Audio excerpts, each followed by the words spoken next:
The illustrious Jabba bids you welcome.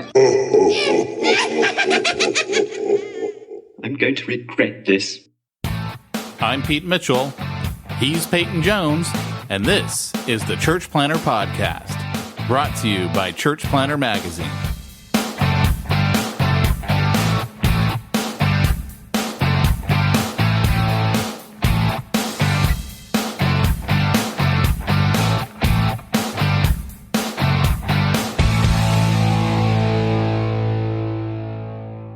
Hey, Church Planter, this is Pete Mitchell. And this is Peyton Jones. And as you can tell, Peyton's lovely voice is coming in through a cell phone because, well, it doesn't really matter.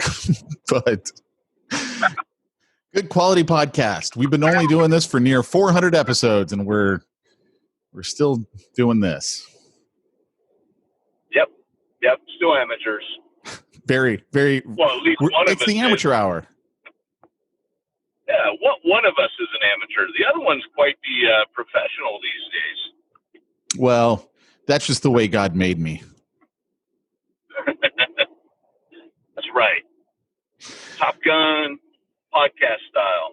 So did you hear that? I saw you on the Christian Business podcast. You didn't just see me on it. I co-host it, baby. Yeah, so tell me about that, man.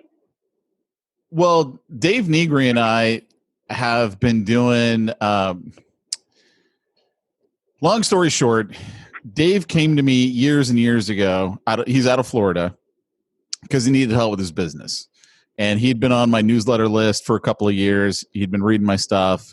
So he hired me to help him with all of his marketing. And when I looked at all of his marketing, I'm like, dude, you're doing everything right. Like, what do you need me for? He goes, I need someone to just do it who I know they know how to do it. So he's like, it's not that I don't know how to do it. I don't have time for it. And I'm like, okay. And he was like literally the easiest client I ever worked with because I didn't have to explain anything to him. Like he understood what worked and what didn't. So when I said, let's do this, he goes, let's do it. Give me the pieces. I'd put them together. And so that started our relationship all those years ago. And he's been in my masterminds. Turns out he's an elder at his church. He goes to a Calvary Chapel, church in Florida. He happens to be an elder there. And so when we started the Church Planter podcast, I was telling the guys in my mastermind group, I'm like, this is something you guys might want to look at, is starting a podcast. So he started something called Contractor Secret Weapon. And because he's in the contracting industry. And so after doing that for several years, he just got tired of doing it, right? It's a lot of work. You wouldn't know this because you don't actually do the work. You just show up and be pretty. And that's awesome, right? And so he stopped it. And so I came to him. I said, hey, you know what? I'm thinking I want to get in the contracting market with marketing. Can I take over the podcast? And he goes, well, how about this? He goes, why don't we do it together? I just don't want to do any of the work. I want to be a Peyton Jones. I want to sit there and look pretty. And I'm like, okay, because I got all the systems in place. I know how to do it all.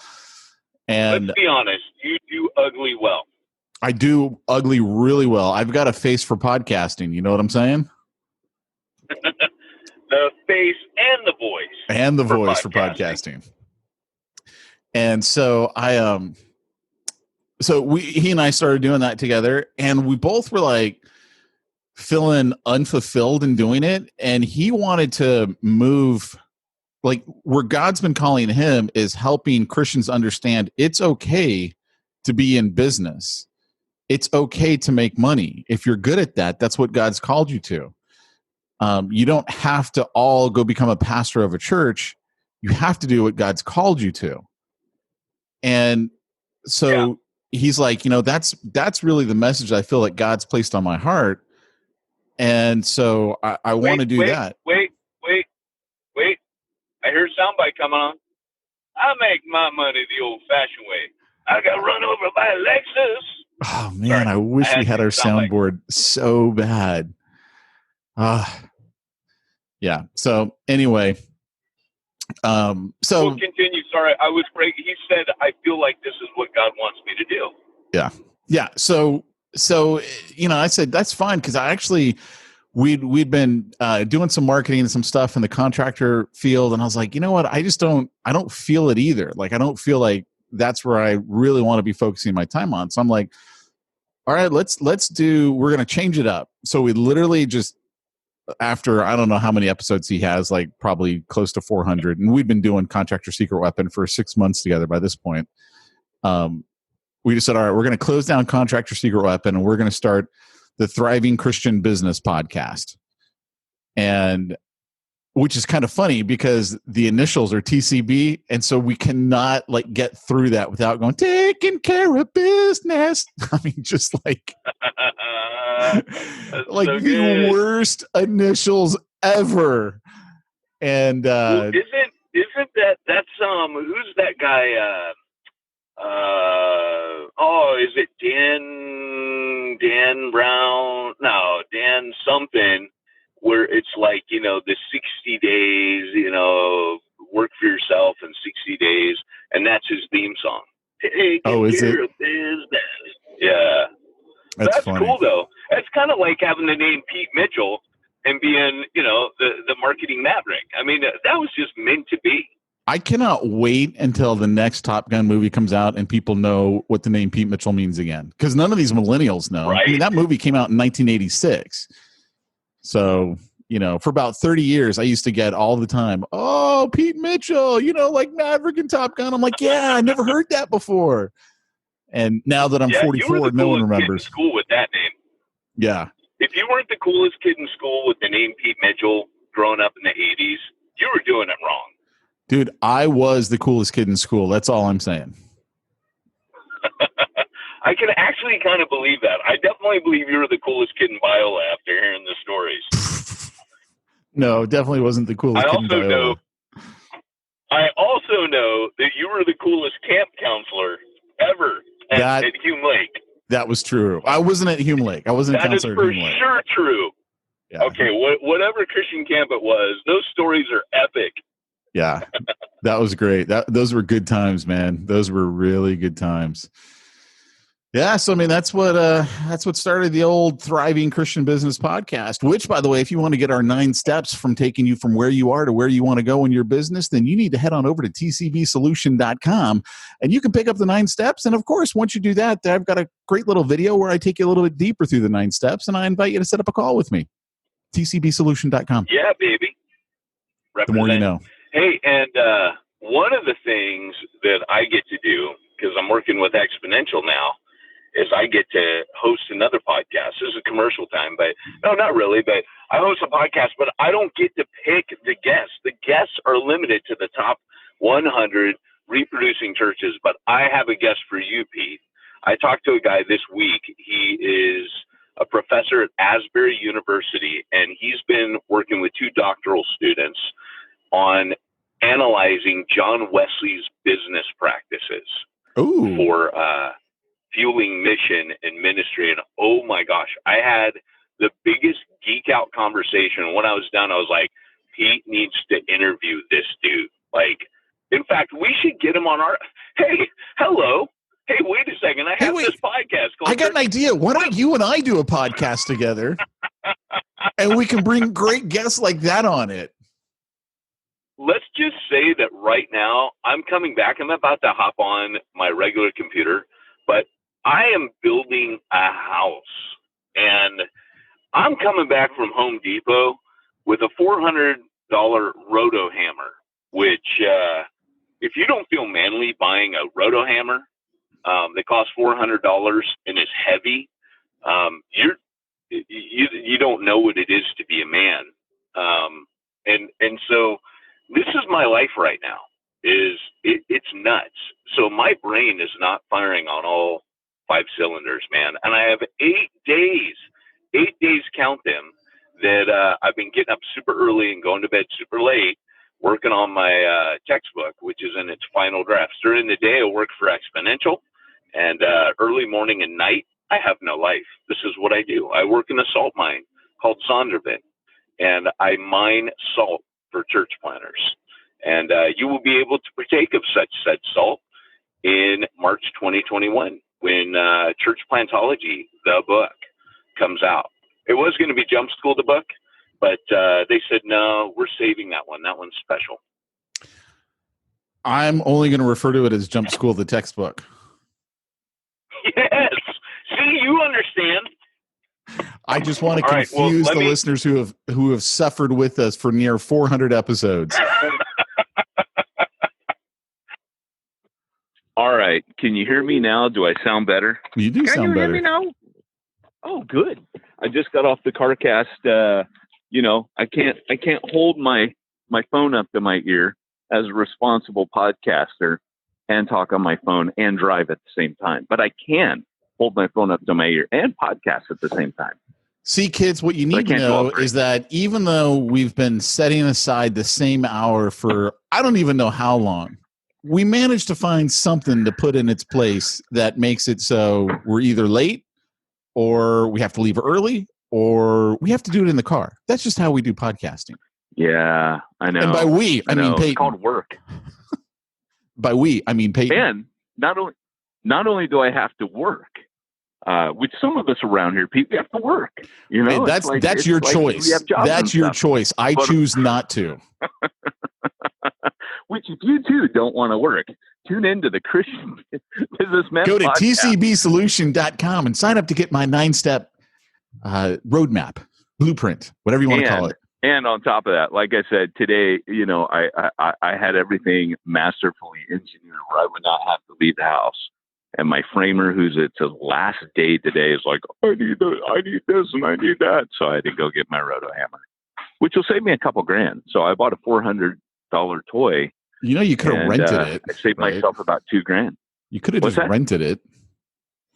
Well, if you rent it, it's freaking $100 a day. Okay, how many days does he need it? You said he only needed it today. It was his last day. No. What you don't understand is he only has to do 5 to put posts in. I've got 36 more to do after today. I have no idea what that means. And it's not fun, my amigo. It is not going to be fun. It is going to be hard. But I'm going to be like Popeye. I'm going to have the biggest freaking forearms, and I'm going to go around. And next time you see me, I'll be like, gotta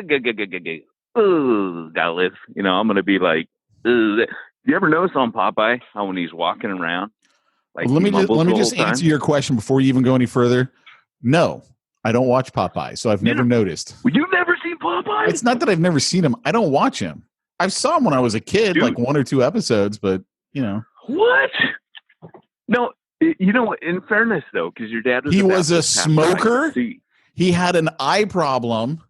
He clearly was on drugs. Do you think that went over in my house? Oh. So if you watch those cartoons as an adult now, I kid you not, like the Me Too movement, it's got problems. It's problematic because Bluto is like a total rapist. Like he is totally sexually assaulting all of that. Is the I would be surprised if they can even show that cartoon on TV anymore. It was a product of its time. Definitely not okay by today's standards. Shouldn't have probably been okay by anybody's standards at any time. Wow. But I mean, he's a masher. All he's doing is like making the moves on her and squeezing her and kissing her. And, it's not good. It's just not good. So interesting. Anyways, so, okay, where are you going? Hold on one sec.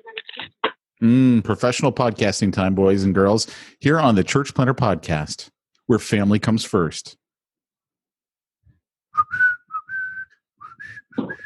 Okay, I'm back.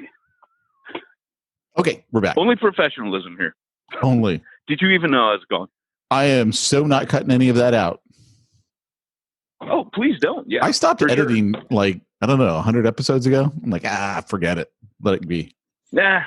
What's the point? Hey, so check this out, that's man. Flavor. That's character. Check this out. I've been reading up on a new type of diet that I'm sure you've heard about, but it's crazy. I might give it a try for 30 days just to see what it's like. Yeah. The carnivore diet. What's it called? Is it called like, what is it? The carnivore diet. Oh, where you just eat meat? Well, you eat only animal products. Absolutely zero carbs. None. That sounds completely healthy. Ironically, the medical doctor that wrote the book on it, like literally wrote the book on it, he like justifies everything in such a way. And there are whole people groups that like that's all they do. They don't eat any vegetables, any carbs at all, and they live just as long as everyone else. And and there's a lot of people who've been living on straight carnivore diet for apparently decades.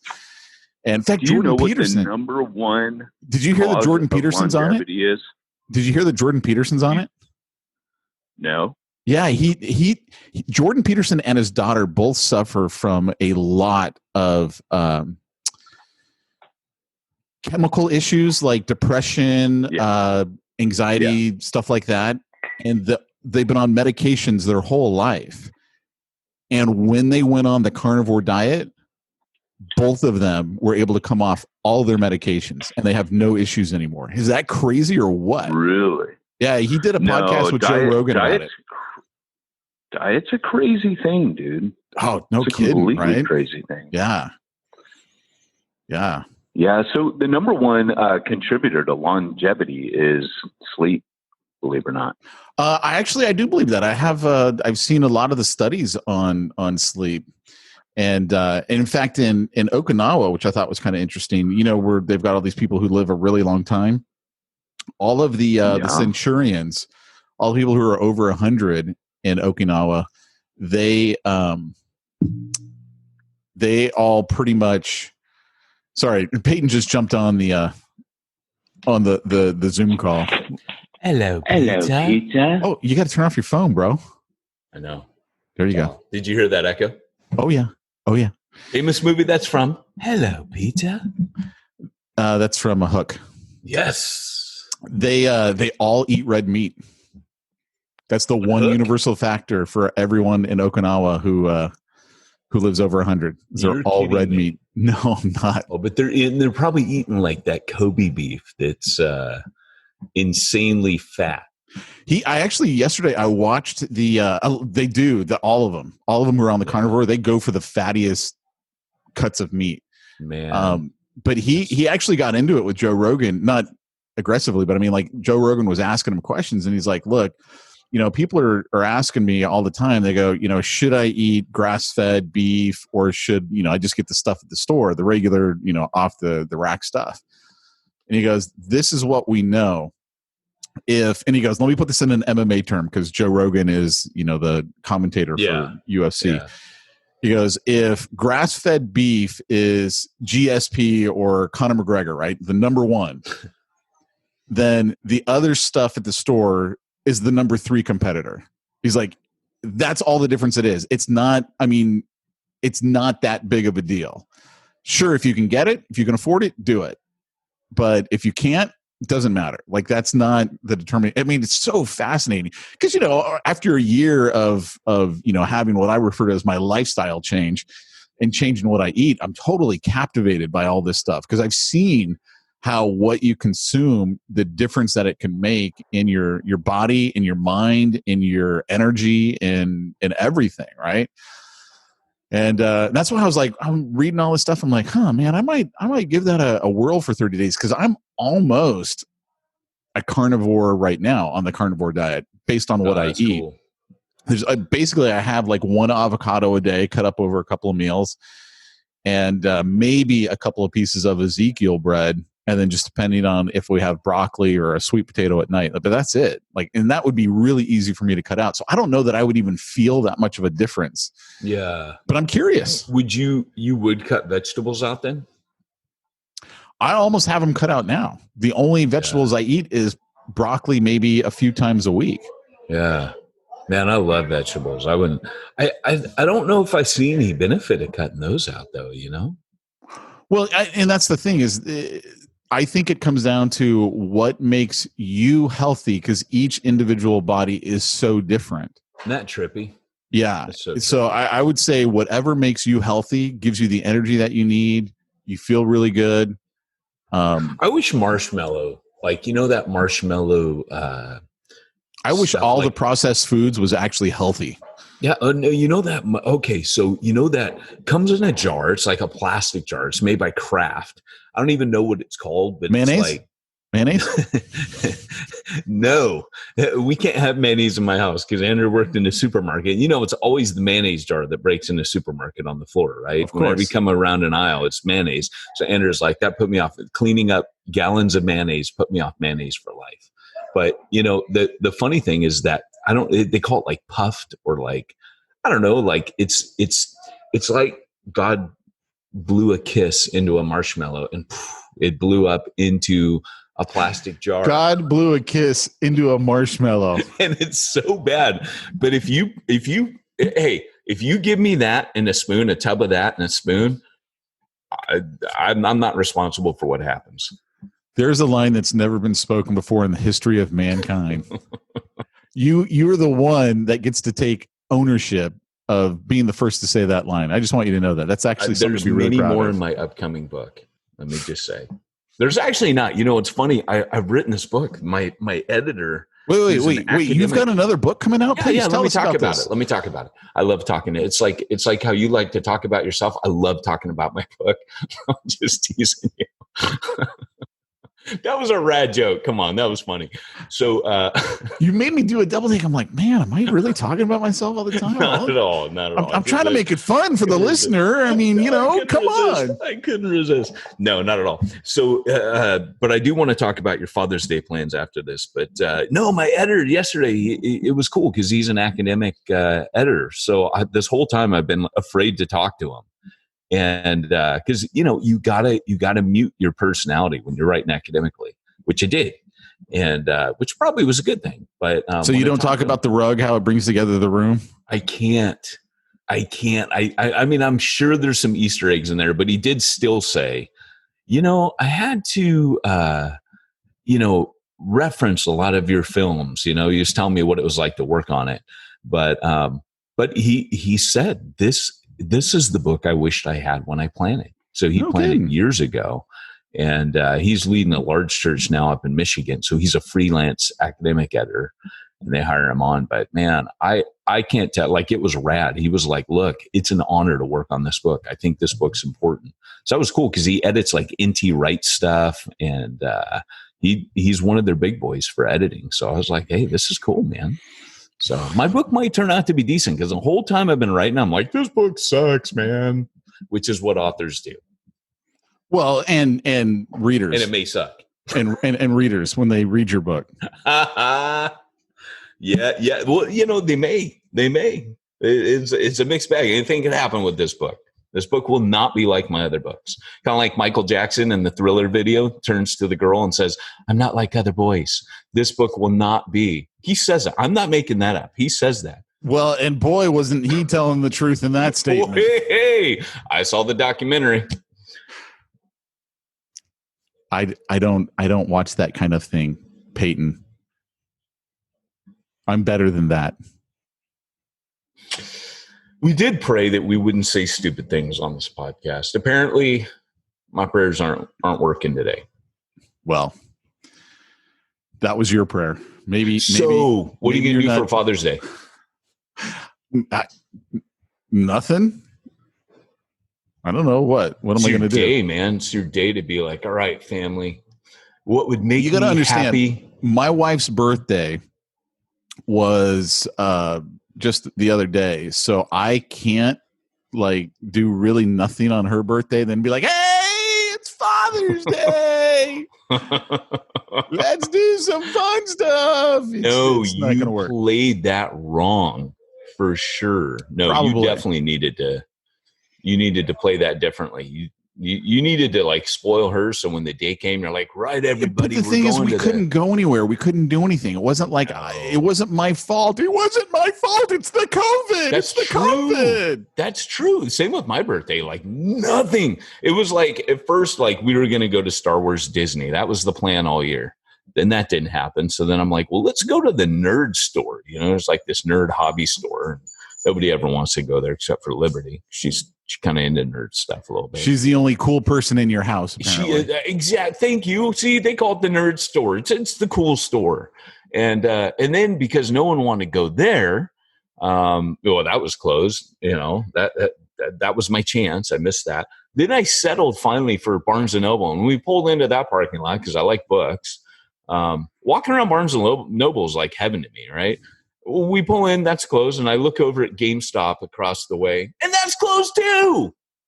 Strike 4, baby. Nothing is open. I did get notification that the movie theater that I go to is opening on the 10th of July. I got another month to wait. So that segues perfectly into our topic. What to do with the anger, Pete? What to do? Since we're running out of time and we should actually, get to the topic. Yes. Yeah. Now that I have my roto hammer and, I'm on and we're broadcasting. Notice I let you talk at the whole, that was my trick at the beginning of the podcast, was to just ask you questions, let you talk. That was rad. Because my sound was so terrible. Yeah, but it was fun though. I should listen more on this podcast because I actually enjoyed what you said. This is what's funny to me. Okay, you guys, if you listen to the episode a couple of weeks ago, we had a guest on. Peyton used to do this to me. Peyton and I had another podcast called Hardcore Church Planning. And on said podcast, Peyton, like the day before, would be like, "Hey, we're interviewing this guy. He wrote this great book." And I'm like, okay, I've never read the book. I'm not a theologian, clearly. Peyton is. I'm not. So he brings this guest on a couple of weeks ago, and I'm like sitting in the background going, what am I doing here? This is Hardcore Church Planning all over again, which I quit. I said, I'm out. You do this. Notice how when Pete's gone, the podcast dies because no one's there to do all the work. And I was just like, I had to text Peyton. I go, hey, look, man, I love having guests on, but they have to be guests that have nothing to do with the freaking book, because you tell me like 30 minutes before and I haven't read it. I know. Well, in fairness, yeah. There's nothing to say. There's nothing. But that was hard to put hardcore down. That was like putting Old Yeller down. I was whimpering the whole time. Now that's something millennials don't know about is Old Yeller. And I tell you not, Disney Plus. I keep looking at it like it is. Old Yeller is not the kind of movie that you can watch more than once. I begged it. I can watch that a million times. No, the fawns cry. You can't watch a movie that ends on a sad note. There are a few universal truths. You want to know what's going to make your sci-fi movie fail? If the robot at the end of the movie is tore up and broken as opposed to the robot at the beginning of the movie. It doesn't work. The robot, like R2-D2 and C-3PO have to be cleaned up and be there at the award ceremony, or it doesn't work. There's just a few universal truths. You can't kill a dog and then expect people to come back. See, and that's your kryptonite. We've been friends for what, like 7-8 years now? I don't know, but it seems like a lot longer than that. If Pete Mitchell has a soft spot, let me tell you, it's dogs, man. Dude, I'm a dog guy. And that's where the old softy in you comes out. I'll watch you enough. It's also where I think some of your biggest humorous moments come. You send dog memes. Now, our cat memes, I have to say, are not like the dog memes. The dog memes are always something funny or cool about dogs. But every cat meme Pete and I have ever sent to each other usually involves a cat getting crushed in some unfortunate manner with something like, hang in there, kitty. I texted that to you this last week. The cat. We have a long history of cat memes. Hang in there, kitty, with the kitty with his head stuck in the garage door. The cat, half of its body is stuck in the top of the garage, not the bottom, the top of the garage, just his body hanging down. It says, hang in there, kitty. Dude, did you see the meme that Ruben posted on Facebook? And the guy's like, how pro-gun are you? Everyone should have guns. Even nukes, and it's the dog, and it gets closer and closer and closer, and it's like the dog is smiling, and it's all, especially nukes. I'm like, yes. That was hilarious. Yes. Oh my gosh, that was funny. Is that dog's face? Oh, it's perfect. It's perfect. You know what's funny though is when I saw that dog's face, I picture you, man. Like that's You look nothing like the dog. Don't get me wrong, but it was such your attitude right there. Is like that encapsulated Pete Mitchell right there. That was great. Oh, so, man. Hey, seriously though, right? Like, kick us off, man. Let's open this topic. Let's get down to this week's topic. No, wait. Great Scott, this week's topic. Let's get down to the nitty-gritty. All right, give us some background. Why are we talking about this? I don't know. You're the one who said, "Hey, this is what we're going to talk about today." Okay, so I'll blunder my way through this one. Okay, so today's topic is what to do with the anger. So obviously, when everything happened with George Floyd, and if you're here like, hey, we're still talking about this. Yeah. Hey, listen, the world's still talking about this. Church planner. Yep. All right. Now, I know church planners don't ask that question. Church planners are like, yeah, no, I'm listening. This is great. Now, pastors may ask that question, right? Because if you're listening to this and you're a pastor, you're the whipping boy of this podcast. So if you're asking that question, it's because you haven't been paying attention. You haven't been listening to the community and what the world wants to talk about.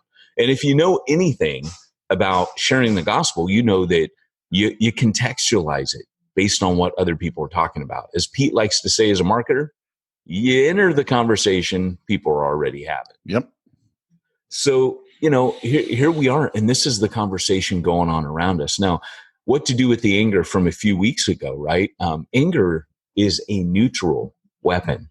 It can be used for good, and it can be used for bad. And I think what's happened, you can feel a blog coming on in me because I believe in the use of righteous anger, and I believe that also that anger can quickly turn to unrighteous anger. And I think what we're witnessing right now is both righteous anger and unrighteous anger mixed together. So there's that whole thing in the scripture where it says, in your anger, do not sin. There's also a Psalms, one of the early Psalms where David says, lie on your bed and be angry. And what he's talking about there is like and that's the context of do not sin. In your anger, do not sin. That's the context of that reference. David's pondering something in his bed, and he's angry about something, but he knows that I can't take this to a sinful action or response. There are those that would argue, and I read a book where the guy very effectively argued. Now, listen, I'm not giving validity to the truth itself. As soon as you study logic, you learn that someone can make a really good argument for something that's not true. It can be logical. It can be well supported, well documented, but it may still not be true. But he made a very good case that anger was evil and wrong and should never be tolerated. Now, I don't personally believe that. I don't think he definitively proved it from the scripture. But what I would say is that, that there is a way to deal with the anger that everyone's feeling. And what's happening is there is anger that, like we said, we all felt angry about George Floyd, right? Everybody felt angry about that. But now what's happening is the anger that people initially felt may not be the same anger that people are feeling now. I wonder if now what's starting to happen, what we're witnessing is now anger at people's responses is taking over from the original righteous indignation that happened surrounding George Floyd's death. I just wonder that. I'm not emphatically going to say, but I'm analyzing culture. I'm analyzing people's responses. Pete, what do you think about that? Well, that's a deep question. Let's face it, much deeper than any question I've ever been asked in all of my life. So, sure. Well, I mean, I could see you wanted to type. By the way, you're live on Facebook. They're looking at you right now. Oh, I know that. Adam just said hi. Oh, hey, Adam. How you doing? So I mean, but what are your thoughts, man? What are you feeling right now in these? There are some people, I don't know if it's a majority or not, right? I have no idea, that I believe are righteously angry and seeing what they saw with George Floyd and then the recent shooting, you'll have to forgive me, I don't remember the guy's name. I did a whole podcast on it with Dan Sams, the black guy who was shot at the Wendy's by the cop. Yeah. And there is a lot, in some cases, righteous anger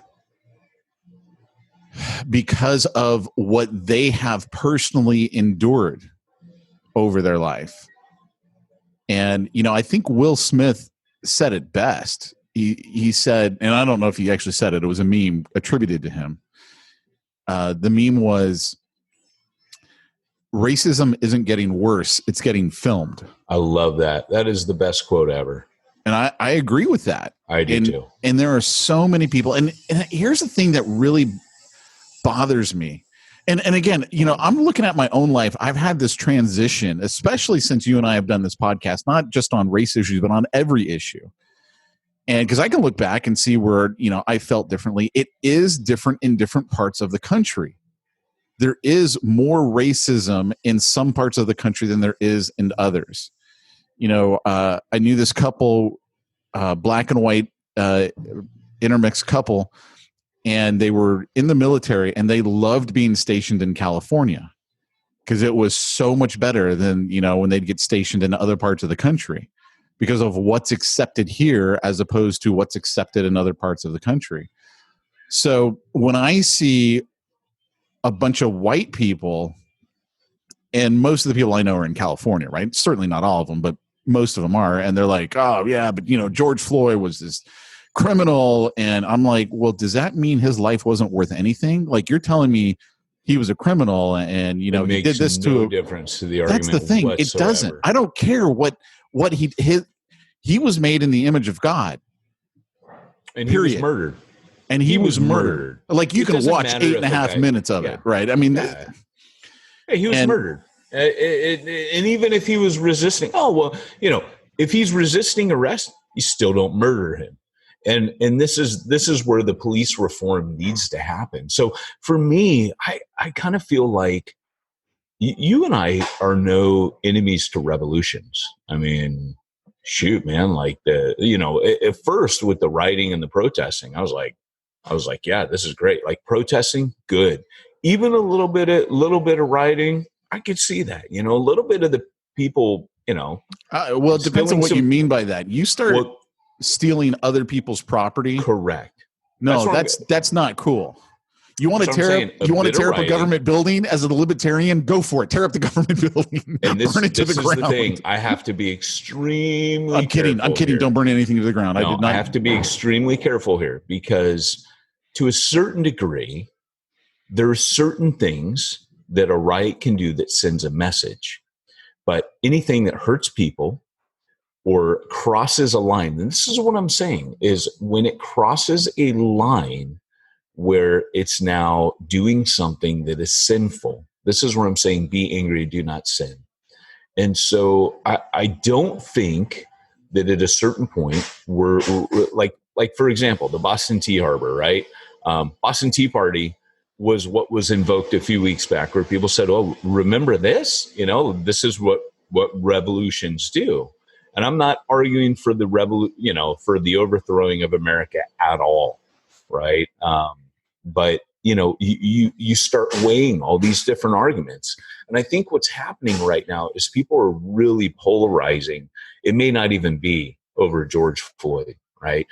I think the majority of people agreed on George Floyd. But what's starting to happen now, to me, is that the body of Christ is starting to turn on one another and divide over the secondary issues surrounding the tragedy of George Floyd. And so what do we do with the anger? That's really the question today. What do we do? Because you may be on Facebook and social media and Twitter, and there's just this rage. I've said this for years now, living outside of America and coming back to America. Rage and anger is America's pastime. Moral outrage is what we do best, right? I would say more so than other cultures around the world. Outrage is our thing, and emoting rather than thinking, than giving rational thought to something. Hey, leave Adam alone. No, it was DJ. He was pointing out that racism is here in California, and I'm like, yeah, no doubt. That wasn't what I was trying to imply, that it's not here. I'm saying it was better here. Yeah. Oh, no. Racism is definitely. Yeah, no. And, racism is a thing. I mean, gosh, man, like you got to be blind. And here's the thing. If you're a white person, and again, we have to be careful, because what I'm seeing right now, there is some racism being turned against white people as well, which, that's a whole nother. And that's where I think even that subject where we're talking about the racism is all around. Like, if I come out of this hating white people, I'm a racist, right? Like, hating any particular people group because of their skin or ethnicity. You can't be racist if you hate white people, because white people are evil. Well, and this is what I'm saying, is that's where I think now that some of it is being turned around. Some of the moral outrage and some of this is what I'm saying, is these are secondary issues to the actual killing of George Floyd. And, the issue was black racism, which was there. And does that bring up the other? Is there racism against, like DJ mentioned, everybody? Yes. Yeah. There's racism all around. That is, I like to remind people that the very first issue that ever hit the early church was racism. Right. There was the division. I mean, the Bible puts it doesn't come out and say, and there was a racist issue. It says there was a division amongst the Hellenists and the Jews. Why? Racism, right? They didn't like each other. They just didn't like each other. They didn't get along. When I lived in Wales, the Welsh could not stand the English. And on the Ministry Ninja podcast I do with Barry was bringing this up, that this is brought up in him. He's had to really think through his racism as a Welsh person against English people, because they also were a repressed people by the English, and they're still treated as second-class citizens in the UK by the English. Can you hear that generator? No. Okay, good, because it's really loud on mine.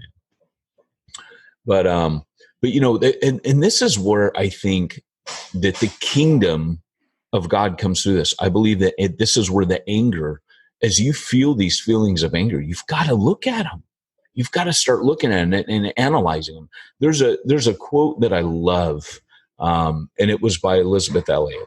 She says, "It is God to whom and with whom we travel, and while he is the end of our journey, he is also at every stopping place." By the way, that was my typing.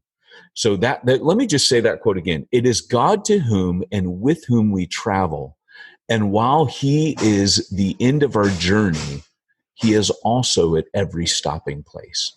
So all along the way, as we're working through these issues of racism, anger, any emotion you have, you stop and you take it to God. What I'm seeing on Facebook is people are speaking before they're thinking, they're emoting and reacting in rage and anger.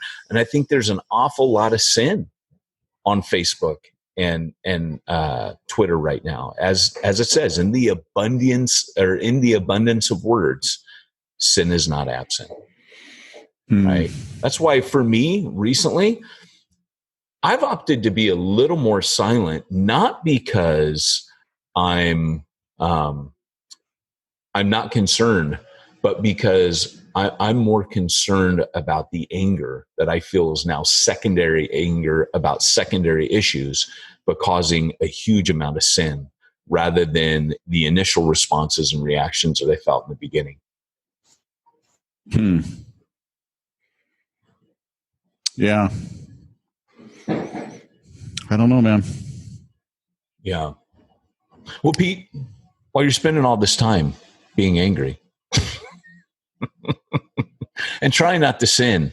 No, you can't leave it on that note. Okay. You can't leave it on that note. No, I'm just, it causes me deep in thought because let me put it like this, because I know you got to go.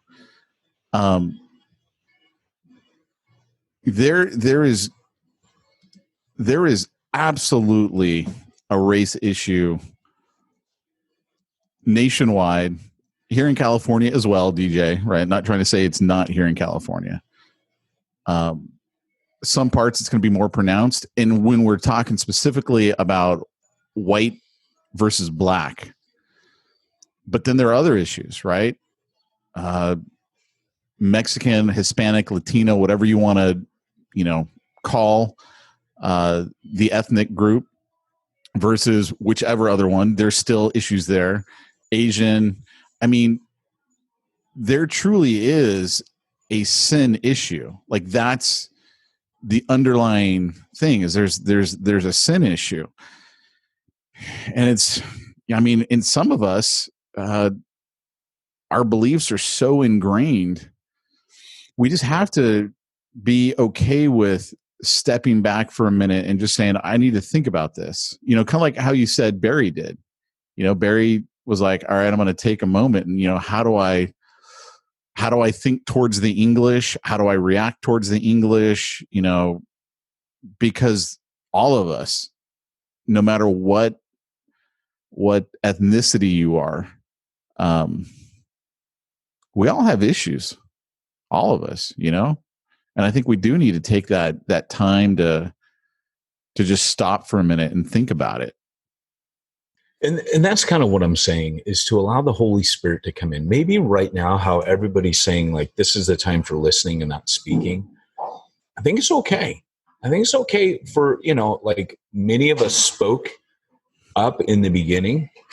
And I think sometimes not knowing what to say is also okay. If you don't know what to say, it's probably best to be quiet. And I don't see that as silence anymore. At this point, I feel like, okay, there's some complex issues here, and I don't know what to say about all these secondary things. Right. So I'm listening, but also what you just brought up, and that is just to listen to the Holy Spirit. That's why I'm saying, like, that quote by Elizabeth Elliot, where God is at every stop along the way. He's not the end of the journey. He's also at every rest stop. You can be inviting him in. And when you feel that anger is there for a reason. We have anger as kind of like a check, right? Anger can serve, like I said, it's a neutral weapon, but God can also use anger. When you have anger, why am I angry?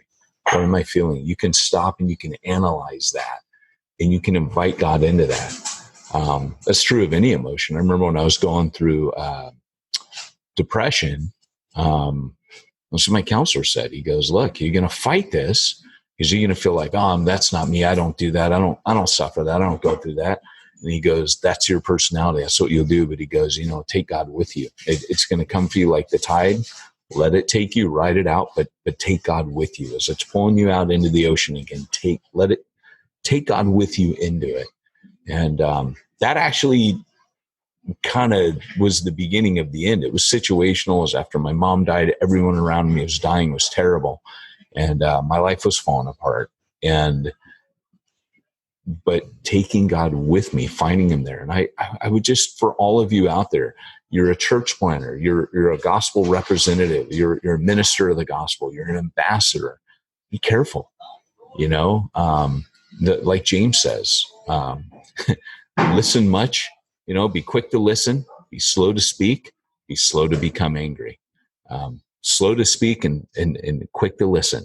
And then he says, and slow to become angry. It's funny how those two things kind of work towards that goal. So hope that helps you guys. It's okay to be silent at a certain point, right? You don't gotta keep raising your voice the whole time about all this, every other second. Racism, yeah, raise your voice on that. And social injustice, raise your voice on that. But all the other side arguments, for me, killing and banning the ATF, raise your voice on that. I think we can choose to, I'm going to be silent on this one because that's not the real issue. And that's what's happened. And my heart for my black brothers too, is that, a lot of the movement and sisters is my wife in the background. Thank you. But it's that I don't want to see the good be hijacked by the bad. I believe we're in one of those places where punctuated equilibrium society will move forward as a result of this. We'll be back here again. This will never be a once for all. We'll be back here again, but let's hope that the damage that was done, by those officers, to George Floyd, let's hope that the result of that is that social change that's needed happens. Right. You know? So, all right. Well, hey, Pete, while you're so Pete, tell me what you do for bookkeeping needs. There's no way to segue out of that, right? So, well, I'm so grateful, Peyton, that you took on this topic and you asked me, because now I've got to go think. I got to spend some quality time thinking, and that means I don't have time to do my payroll taxes. I don't have time to worry about IRS compliance. I need simplifychurch.com. In fact, I'm going to reach out to Josh Henry at simplifychurch.com and ask for some help from Josh Henry at simplifychurch.com.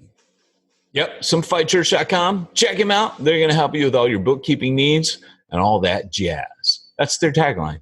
And all that jazz. That's what they say. Isn't it, Pete? Pete helped write that marketing phrase for them, by the way. You just gave him a tagline. People are going to be like, and all that jazz, right?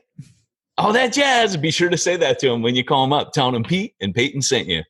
And actually, no, it's Simplify Your Church. So Simplify Your Church. Thanks for joining us today on our podcast. This has been Peyton Jones and Pete Mitchell reminding you, if you want to reach the ones nobody's reaching, you need to go where nobody's going and do what nobody's doing. And by the way, along those lines, I have to say, Andrew and I sat and watched the raddest clip of this gospel preacher lady in the Chaz.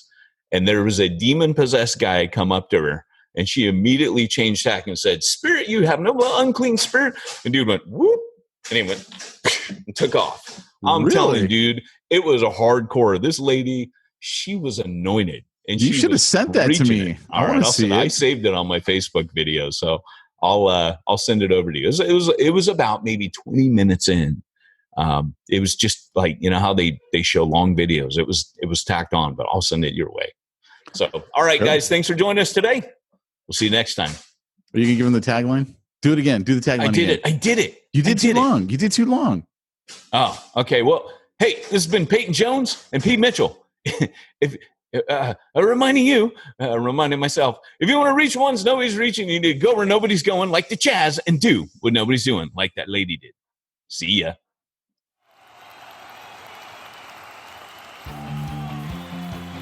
Thanks for joining us for another weekly episode of the Church Planner Podcast with Pete Mitchell and Peyton Jones. We'd love to hear your comments on this episode of the Church Planner Podcast. Visit us online and let us know what you thought at churchplannerpodcast.com. If you subscribe to us via iTunes and have enjoyed the podcast, leave us a positive review. The more positive reviews we receive in iTunes, the more iTunes will promote us to other church planners who would benefit from this show. This podcast is brought to you by the Church Planner Magazine, which is available in the iTunes newsstand or online via churchplannermagazine.com.